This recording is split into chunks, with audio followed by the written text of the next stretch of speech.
This is it. We made it. Finished. Here they are.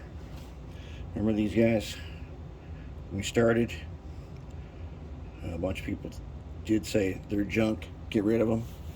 Scrap them. Well, that's kind of what we did. Was we scrapped them and turned them into this.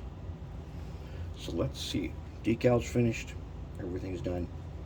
Let's take a look at the decals first. So I printed these onto clear decal paper. You can get it at craft stores, you can get it online. Then I let it sit under a 300-watt bulb for about an hour because you got to be careful with inkjet.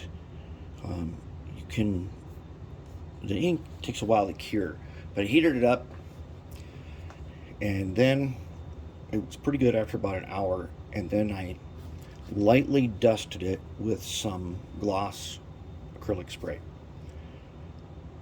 Waited about 15 minutes, did another dusting, and then I did a final coat about an hour later.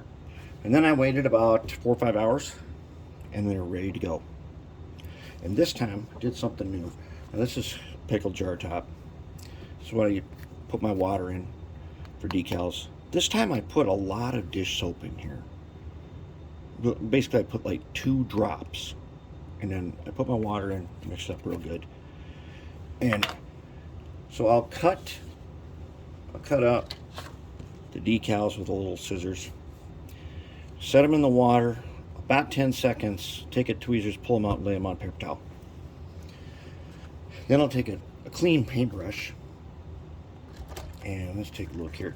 Take a clean paintbrush, and this time I painted on the soapy water on the spot. And instead of using microset, because microset will dissolve the ink, microsol will definitely dissolve the ink, and right quick, even through the acrylic. And if I use microset, I try to only get it on the back side.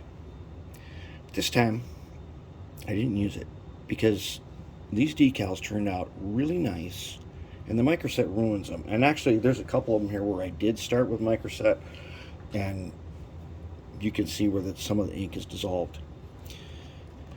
But the soapy water did something that I didn't expect. It stayed inside the panel here. It didn't just bead up and disappear, It stayed.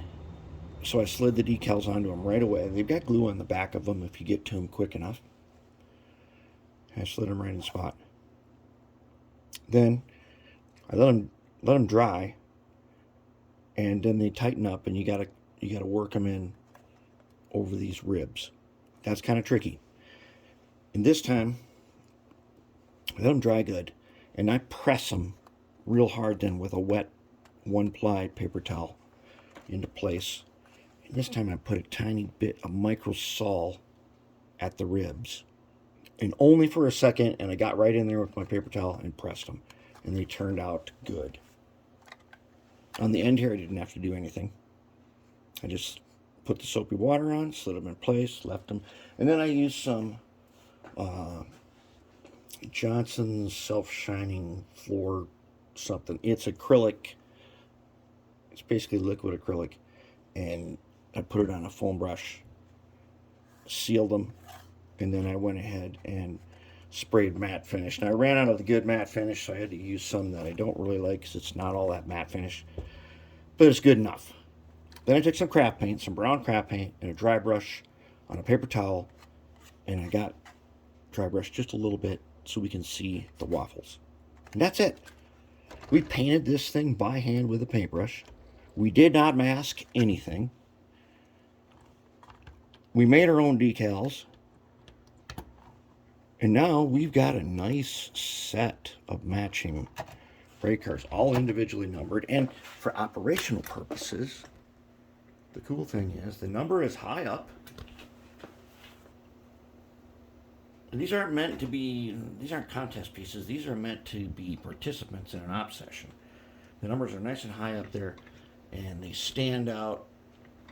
You can clearly find your car. And they got just enough relief. They're not rust buckets. They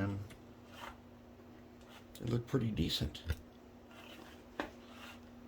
So that's a good project. And we got enough decals left over because I know I got more. I got undecorated waffle boxes somewhere. We got enough to do 1, 2, 3, 4. We can do 4 more off this set. Yeah, we can always make more because we saved it. But that's it. That's a wrap. Very nice set of boxcars out of scrap, out of junk. I'm going to call this good. We learned a whole lot about decals, and we learned a whole lot about painting. And we painted by brush, by hand. This is something, anybody can do this. You can do this. You don't need an airbrush, you don't need special tools. You could do this with craft paint. Those $1 bottles of craft paint, you could do this with that. And it would turn out just as good. I'm calling that's a wrap.